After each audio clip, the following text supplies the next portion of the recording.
Salut les amis, j'espère que vous allez bien. Alors aujourd'hui, donc une vidéo un petit peu particulière parce que nous n'allons pas parler d'un film, mais plutôt d'une série. Alors je vous explique. Voilà, donc j'ai décidé d'un peu varier le contenu de ma chaîne. Donc même si le but premier de cette chaîne, vous l'avez compris, hein, c'est de parler de cinéma, donc cinéclectisme, tous les types de cinéma. Mais j'avais envie aussi de varier un petit peu les plaisirs et de me pencher aussi un peu sur les séries. Alors je le dis tout de suite, je suis pas à proprement parler sériephile, voire même pas sérivore. Donc c'est-à-dire que moi, c'est vraiment, je le répète, hein, ma passion première, c'est le cinéma, tous les types de cinéma. Et donc, voilà, en général, quand je regarde une série, il faut vraiment déjà qu'elle m'accroche et que j'y trouve un affect particulier. Donc il y a encore comme ça quelques séries cultes comme The Wire ou Les Sopranos que je vous avoue que je n'ai pas encore vu, mais c'est prévu. Et ça fait déjà quelques années que je planche dessus, mais bon voilà. Il faut aussi parfois du temps. Et donc le nouveau concept que j'ai eu envie de faire sur ma chaîne, c'est un mois une série. Donc c'est-à-dire qu'une fois par mois, je vais vous parler d'une série connue ou pas connue qui a eu une importance pour moi. Donc que ce soit pour mon enfance, mon adolescence ou mes jeunes années d'adulte, je vais le dire comme ça. Et alors je vous le dis, voilà, ce sera vraiment des vidéos full impro, donc je ne reviendrai pas sur la genèse et le contexte de création des séries. Je parlerai surtout de ce que la série en question représente pour moi, ce pourquoi je l'apprécie beaucoup, ce qu'elle m'a apporté sur le plan social, je vais le dire comme ça.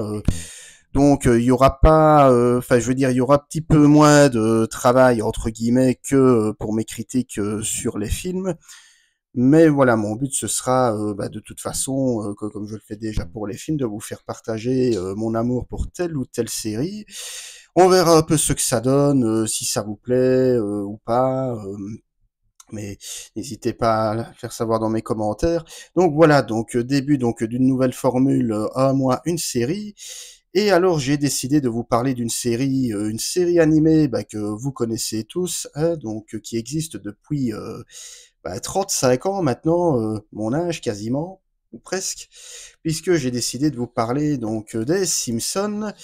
Et donc voilà, je profite de l'occasion pour vous montrer les différents donc coffrets DVD. Et oui, parce qu'à l'époque, on ne parlait pas encore de Blu-ray, que l'on m'a offert, donc celui que je viens de vous montrer avec Kodos d'affiche, c'est l'intégrale de la 14e saison. Voici donc cette fois-ci l'intégrale de la 4e saison. Encore DVD spécial justement avec des épisodes des Simpsons centrés sur le cinéma, donc Mel Gibson les cloches, Itchy Scratchy le film, deux courts-métrages sur Springfield, ou encore Burns fait son cinéma, voilà, tout un programme, et enfin, last but not least, les Simpsons le film sorti en 2007. Alors je vais surtout parler de la série, enfin même un peu du film. Donc voilà, c'est dire à quel point cette série compte beaucoup pour moi, même si je vais le dire d'entrée de jeu, je n'ai pas regardé les 10 dernières saisons. Et oui, voilà, encore une fois, faute de temps. Et maintenant, de ce que j'entends dire, mais ça fait déjà un moment que je le pense aussi, les dernières saisons sont de moindre qualité que les premières. C'est-à-dire que pour moi, les 10 premières saisons des Simpsons, pour moi, c'est du grand art. Voilà, c'est vraiment pour moi je vais dire là où il y a vraiment le Graal, les meilleurs moments en termes d'humour. Et je dirais, comme d'ailleurs beaucoup de fans des Simpsons à qui j'ai parlé le pensent, que c'est à partir de la 11e saison que ça devient un petit peu plus inégal, que voilà, là on sent que ça devient peut-être un peu moins drôle, ou ça bascule un petit peu trop dans la loufoquerie, même si, bon ça je vais y revenir, hein, mais on sent déjà quand même une différence, même au niveau des premières saisons.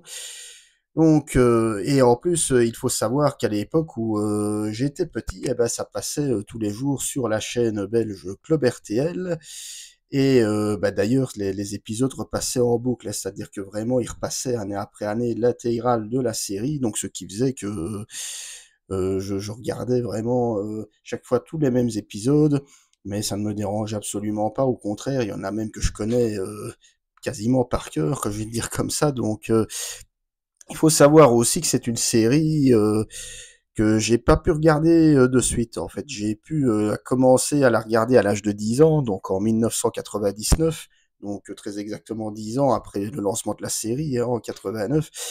Eh bien, tout simplement parce que mes parents et comme de nombreux parents, estimaient que c'était un dessin animé qui était un peu qui était pas proprement parlé pour les enfants. Alors aujourd'hui, les Simpsons, hein, je veux dire, vous parlez des Simpsons, ça paraît un peu bizarre de dire que c'est pas destiné aux enfants, surtout qu'entre-temps, on a eu South Park, les Griffins, Rick et Morty, American Dad fait des séries un peu, enfin, dans le cas de South Park, beaucoup plus trash.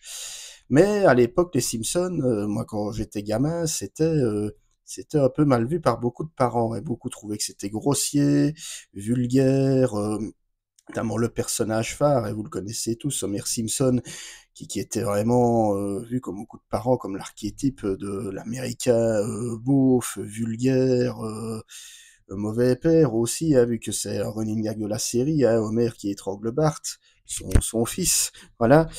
Donc c'était un peu, je veux dire, c'était jugé par beaucoup de parents et même beaucoup d'adultes comme pas très politiquement correct, hein, je veux dire, les Simpsons, c'était pas je vous dis, surtout qu'il faut dire qu'à l'époque, hein, pour beaucoup, hein, je veux dire, le géant en matière d'animation, c'était Disney, hein. Je veux dire, moi, je me souviens, j'étais petit, le Disney de Noël qui sortait chaque année au cinéma, c'était vraiment vécu comme un événement, hein. Je veux dire, avec l'école primaire, on allait tout le temps le voir. Enfin, c'était voilà, en termes de marketing, etc. Vous aviez des jouets, des vêtements. Enfin bon, je suis pas là pour faire le sponsor de Disney, mais c'est pour se remettre dans le contexte de l'époque, quoi. Donc, de dire qu'il y a encore 20 ans, enfin même 25-30 ans, plutôt, les Simpsons, c'était pas forcément très bien vu. Et bon, les choses aujourd'hui, je le dis, ont bien changé, hein. C'est même vu presque comme un dessin animé familial.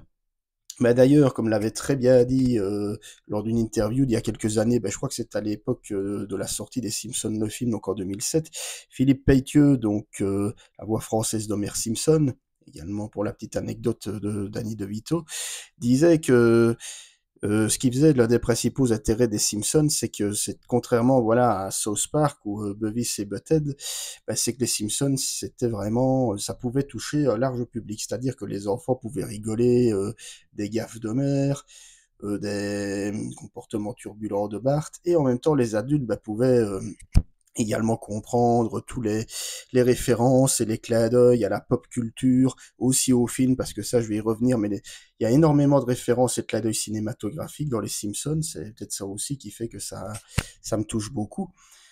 Et, euh, et voilà, donc tout le monde peut vraiment y trouver son compte, et surtout, comme il le disait à l'époque, c'est vraiment une série qui arrive à la limite des choses. Donc, c'est-à-dire que, voilà, c'est une série qui n'hésite pas, c'est pour ça aussi que je l'aime, hein, à caricaturer la société américaine et même je vais dire vraiment à gratter l'Amérique, je vais dire enfin, qui n'hésite pas à dénoncer entre guillemets l'American way of life et la bonne conscience américaine, mais en le faisant de manière impertinente, cynique, parfois très caustique, mais tout en ne sombrant jamais dans la vulgarité ou le trash. Enfin voilà, je veux dire, ça va pas aussi loin par exemple que South Park, que j'aimais bien à une époque, mais que j'ai finalement décroché. Alors attention, South Park est une série intéressante à plus d'un titre, hein, mais voilà, moi je préfère le style des Simpsons où on va faire du cash, mais voilà quoi, sans trop,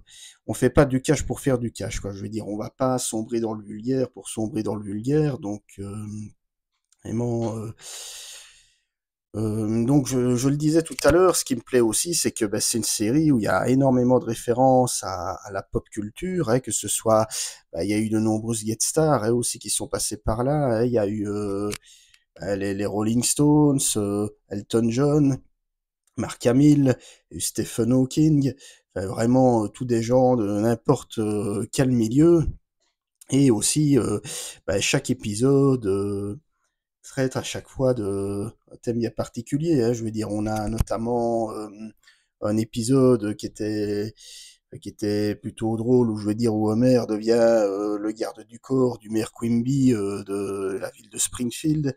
Et on voit que le maire Quimby a des ennuis avec le chef de la mafia Gros Tony. Et dans cet épisode-là, on peut voir évidemment des clins d'œil au parrain de Francis Coppola. Et aussi à Star Wars, hein, la première trilogie, vu qu'il y a une apparition, je veux dire non, il a son petit rôle, hein, mais de Mark Hamill. Donc voilà. Donc beaucoup de clins d'œil et parfois même à des grands classiques du cinéma, hein. Je veux dire, je pense notamment à Citizen Kane.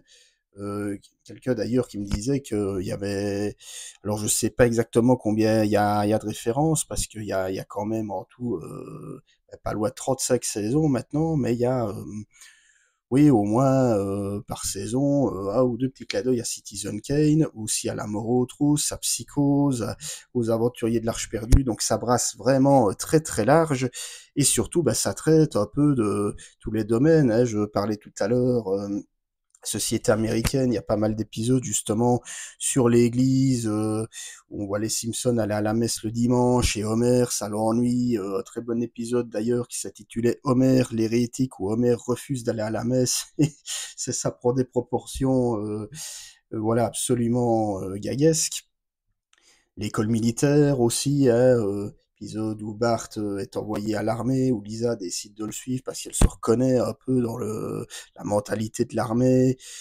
Je le disais, aussi le cinéma, hein, voilà, ici avec le DVD que je vous ai montré tout à l'heure, hein, vous pouvez retrouver quelques épisodes centrés sur le cinéma, notamment le fameux Mel Gibson les cloches, où Homer devient me fait rire en en parlant, le consultant indirect de Mel Gibson, où vous voyez dans cet épisode Mel Gibson qui décide, enfin non, qui vient de jouer dans un remake du film Mr. Smith au Sénat, Monsieur Smith au Sénat, donc Mr. Smith Goes to Washington. Et Homer reproche à Mel Gibson de tuer personne dans son film. Donc les Simpsons vont tout droit à Hollywood, et donc Homer se retrouve à devoir coacher un peu Mel Gibson. Donc c'est pour dire que vraiment ça brasse très large, et je veux dire pour un enfant, parce que bon voilà, j'avais 10 11 ans quand j'ai découvert un petit peu tout ça, c'est bien, parce que je dirais pas que ça permet de se forger une culture, mais ça permet déjà de se forger certaines petites idées, hein, même si ici c'est la société américaine, hein, je le disais, qui est passée au vitriol.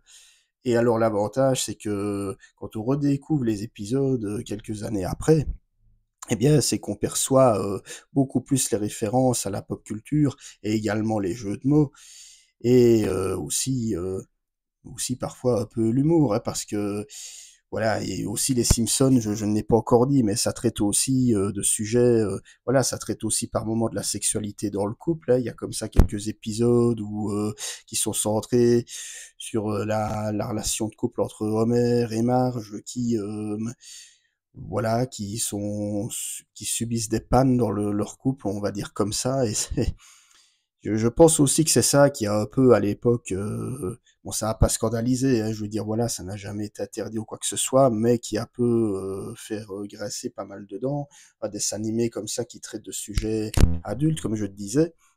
Et d'ailleurs, à noter, ce que je disais au début de vidéo, que la série a connu aussi un changement de tonalité. C'est-à-dire que dans les 10 premières saisons, on a les 5 premières saisons voilà, dans laquelle en fait Homer, qui est considéré vraiment comme le héros de la série, apparaît comme personnage secondaire. C'est-à-dire dans les 5 premières saisons, il y a beaucoup d'épisodes sur Bart Simpson qui était au centre de pas mal d'épisodes, hein, Bart et ses difficultés scolaires, Bart et son côté garnement, Bart qui taquine sa sœur, etc. Et Homer, voilà, c'était plus un second couteau, on va dire. D'ailleurs, pour la petite anecdote pour la VF, Philippe Peytieux a expliqué que Et d'ailleurs, vous pouvez le constater, hein, mais la première VF d'Homer est un petit peu différente la VF d'Homer, je vais dire, dans les 4 premières saisons, est différente que celle qui arrive à partir de la 5e saison. Tout simplement parce que Philippe Peyteux expliquait que dans les premières saisons, comme Homer était plus en retrait, il avait opté pour une voix qui se rapproche plus de celle du grand-père, hein, Abraham Simpson, autre figure phare de la série, mais qu'une voix comme ça, un peu plus fatiguée, et pardonnerez ma mauvaise imitation, pour ensuite basculer vers une voix un petit peu plus bouffonne, hein, que vous connaissez, et qui va plus jouer sur le côté maladroit et bonnet d'Homer. Tout simplement parce qu'Homer, à partir de la 5e saison, va s'imposer véritablement comme le personnage phare de la série. Voilà. Et donc voilà, petit changement comme ça, et le fait aussi que les 5 premières saisons, les épisodes sont quand même pas, je vais dire, toujours hilarants, quoi. Il y a des épisodes qui traitent quand même du chômage forcé. Je pense à cet épisode où Monsieur Burns décide de fermer la centrale nucléaire, et alors du coup on voit Homer et ses collègues, dont Carl et Lenny, qui manifestent devant la centrale, etc.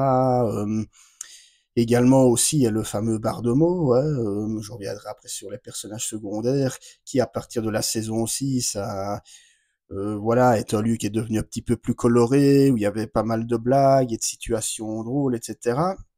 Ici, dans les premières saisons, le Bardomo, c'est littéralement un rade.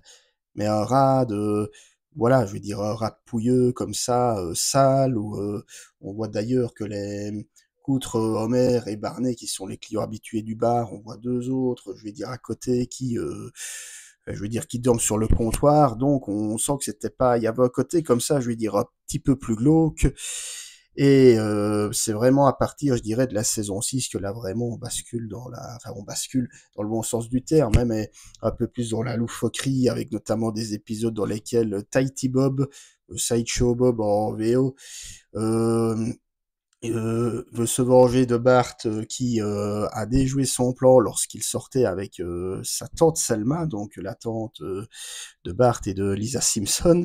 Et voilà, c'est des épisodes comme ça assez répétitifs qui prenaient une tournure assez loufoque, hein, je veux dire, notamment par exemple un épisode qui est une vraie parodie d'ailleurs des Nerfs à vif, donc du remake de Scorsese, hein, pas du film original, où on voit cette séquence où, si vous avez vu le remake de Scorsese, vous voyez là la famille de Nick Nolte qui va au cinéma, et puis il y a De Niro qui veut se venger de Nick Nolte, donc de son avocat qui est devant, en train de rire de manière forcée, enfin rire comme ça très forcé, très macabre, en train de fumer un gros cigare, et vous voyez que la scène est parodiée dans l'épisode Lac Terreur, où vous voyez Tighty Bob à la place de Niro, et donc la famille Simpson à la place de la famille donc de Nick Nolte, qui est là derrière en train de se plaindre, et voilà, si vous avez vu l'épisode, vous en rappelez, c'est encore une fois clin d'œil cinéphile, mais ça pour dire que après, je pense qu'en fait, j'ai pas vraiment d'explication quant au pourquoi du comment ils ont voulu changer comme ça, partir un petit peu plus dans la loufoquerie. Je pense que c'est simplement parce que le personnage d'Homer a gagné aussi en empathie, parce que j'en ai pas encore parlé, mais Homer Simpson, c'est un peu l'archétype de l'Américain moyen, quoi. Alors, oui, on peut le dire, hein, je veux dire, il est beauf, il est grossier, il est parfois un peu vulgaire, il est égoïste, très autocentré, mais en attendant, il peut faire preuve d'empathie, Homer. D'ailleurs, Homer, comme Philippe Peyteux le disait, c'est un clown, hein, je veux dire, c'est ça, c'est un grand enfant, c'est un enfant dans un corps d'adulte, quoi, c'est un clown, et c'est justement je vais dire, sa naïveté et sa candeur qui font qu'on l'apprécie beaucoup, Homer, hein. Ça, plus le fait que au fil des saisons, il va se retrouver dans des situations, j'en rigole, hein, de plus en plus farfelues, abracadabrantesques, et avec des répliques aussi qui sont qui sont devenues cultes, ou même des mots comme ça qu'il a du mal à prononcer, bibliothèque, enquêtiser, ou alors petit qui vient piti. Mais ça, c'est la voix, hein, c'est Philippe Peyteux qui expliquait que c'est justement la nouvelle voix qu'il a prise pour Homer, qui permettait un petit peu plus de jouer sur les prononciations. Voilà, donc alors moi honnêtement, Comme je le disais tout à l'heure au début de vidéo, pour moi, c'est vraiment les 10 premières saisons parce que c'est vraiment là, je trouve, où il y a le plus d'inventivité. Voilà, que ce soit dans les épisodes classiques ou également, j'en ai pas encore parlé, dans les Simpsons Horror Show. Alors pour la petite histoire, les Simpsons Horror Show, ouais, c'est des épisodes à part où en gros, vous avez le plus souvent des classiques du cinéma d'horreur contemporain ou du cinéma fantastique ou de science-fiction qui sont passés à la moulinette, qui sont parodiés et qui sont parfois très trash et aussi très gore. Mais encore une fois, c'est un gore. Bon, c'est un gore qui est excessif, mais pour tout vous dire, moi ça me fait penser au premier film de Peter Jackson, je vais dire donc Blinded, Bad Taste, Feebles et Blinded pour les reprendre dans l'ordre.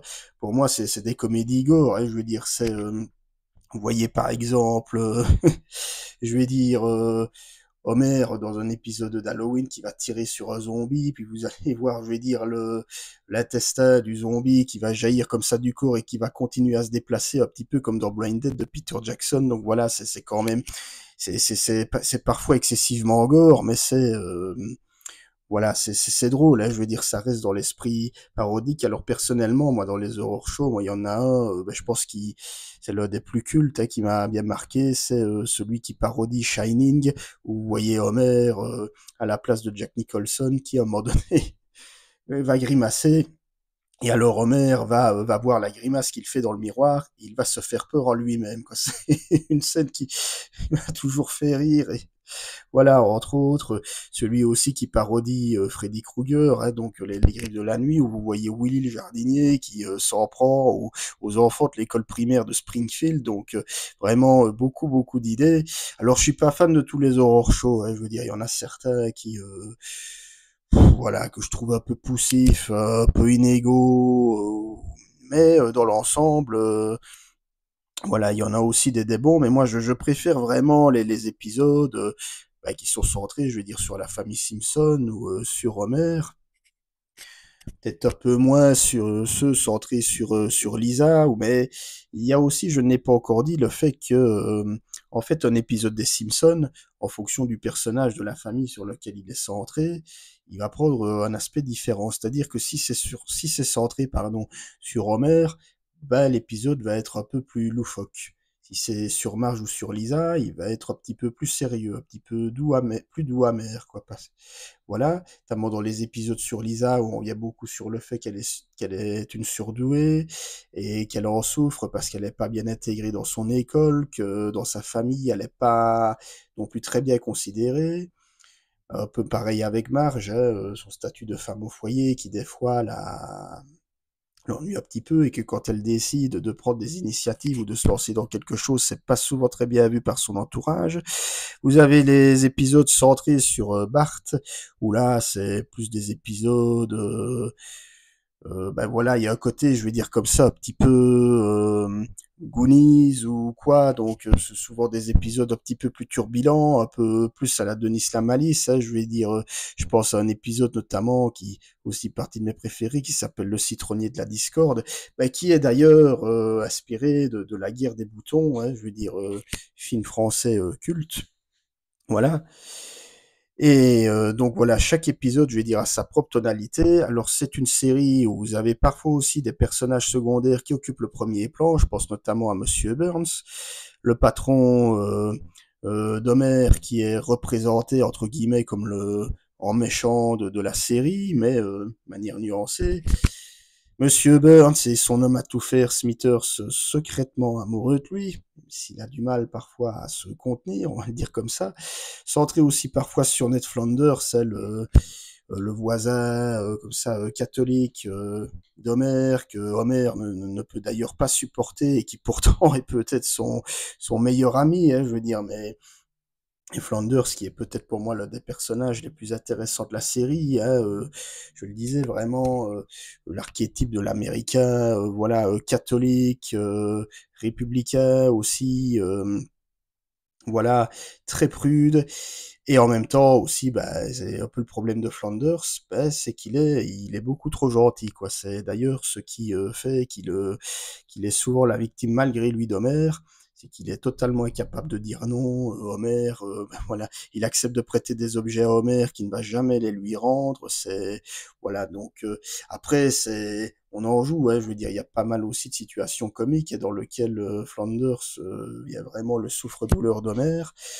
Et alors aussi des épisodes sur le principal Skinner, donc le directeur de l'école primaire de Springfield, où là c'est vraiment le voilà, je vais dire le encore une fois avec la d'œil aussi à l'Amérique, c'est le je vais dire le vétéran du Vietnam qui répète à chaque épisode qu'il a fait le Vietnam et voilà qui vit avec sa vieille mère, qui est complètement d'ailleurs soumis à sa mère, qui est incapable de lui dire non, qui est dont on apprendra qu'il est encore vierge à l'âge de 40 ans et qui voilà donc à chaque fois c'est aussi ce qui me plaît beaucoup dans la série, c'est vraiment l'écriture des personnages, que ce soit ceux de la famille Simpson ou au contraire tous les personnages secondaires, comme je viens de vous le dire, qui ont tous leurs traits de personnalité et qui sont tous attachants.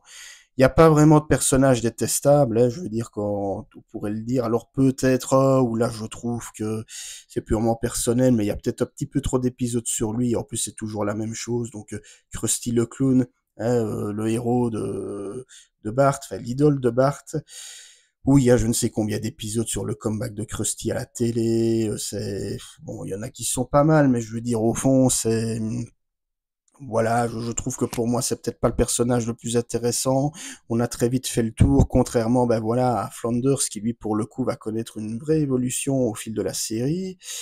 Et j'en en ai pas parlé, mais il y a Mo, évidemment, Mo, le barman dépressif, qui rêve de rencontrer, enfin surtout de coucher, même si ça a déjà été le cas, avec une femme. Et voilà, d'autres personnages secondaires, et comme ça, peut-être un peu moins présents, comme Barney, qui est le, le client number one du bar de Mo, pardon, qui lui aussi va connaître une bonne évolution au fil de la série, notamment par rapport à son alcoolisme. Également les collègues de travail d'Homer, les inséparables Lenny et Carl.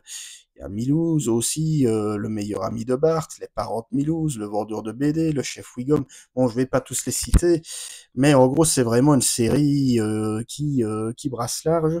Et je trouve qu'en termes d'écriture de personnages, c'est peut-être pour moi la série où vraiment je peux prendre le temps de m'éterniser sur chaque personnage. Voilà. Donc voilà en gros tout ce que je pouvais dire à propos des Simpsons. Donc série, alors je vous l'ai dit, même si pour moi dans mon petit cœur ça reste surtout les 10 premières saisons. Euh, voilà, c'est pas que j'ai pas envie de regarder les dernières, mais peut-être un jour quand j'aurai plus de temps, je pourrais le faire. Mais en tout cas, c'est pas vraiment prioritaire parce que je vous avoue que, ben, comme je vous l'ai dit, à partir de la 11e, pour moi, ça régresse quand même un petit peu. Et puis, on sent, on va pas se mentir, qu'il y a d'autres séries animées, je l'ai dit, un petit peu beaucoup plus insolentes, plus trash, South Park, les Griffins, American Dad, etc., qui ont un petit peu pris le relais. Alors c'est pas démodé, les Simpsons, c'est pas du tout ce que je dis. Je pense qu'au niveau des produits dérivés ou quoi, ça se vend toujours très bien. Le film, en son temps, sorti en 2007, a plutôt bien fonctionné. Personnellement, je l'aime beaucoup, moi, les Simpsons, le film. Voilà. Mais pour moi, si je devais vraiment recommander à quelqu'un de regarder les Simpsons, quelqu'un qui n'aurait jamais vu la série, ce serait vraiment les 10 premières saisons, ou allez, les 11 premières saisons. Après, je dirais que c'est un petit peu plus discutable, mais voilà. Donc, tout ce que je pouvais vous dire sur les Simpsons, et en presque 30 minutes, je pensais pas en parler autant, mais comme je vous l'ai dit en début de vidéo, il n'y a vraiment pas de préparation, c'est vraiment fait comme ça, un peu à l'arrache, full impro comme on dit. Voilà. Donc, si vous avez aimé cette vidéo, comme d'habitude, n'hésitez pas à la liker, à me dire en commentaire ce que vous en avez pensé, ce que vous pensez également des Simpsons, si vous aimez la série, si vous ne l'aimez pas, sait-on jamais, ça peut arriver. Également aussi ce que vous pensez de ce nouveau concept, donc un mois, une série. Donc on verra un petit peu comment ça fonctionne et voir si le mois prochain, donc en juin, je reviendrai sur une série. Alors je vous l'ai dit, ça peut être vraiment moi voilà, niveau série, ce sera aussi de nouveau de l'éclectisme, si je puis dire comme ça. Ça pourra très bien être une série américaine, comme aussi une série anglaise ou autre, on verra bien. Mais voilà, je vous invite également à me dire ce que vous pensez de ce nouveau concept. Et comme d'habitude, n'hésitez pas à en parler sur les réseaux sociaux et à me suivre évidemment, à Facebook, Twitter, Instagram, TikTok, etc. Quant à nous, on se retrouvera très vite, mais cette fois-ci pour parler à nouveau de films. Salut, salut, à bientôt.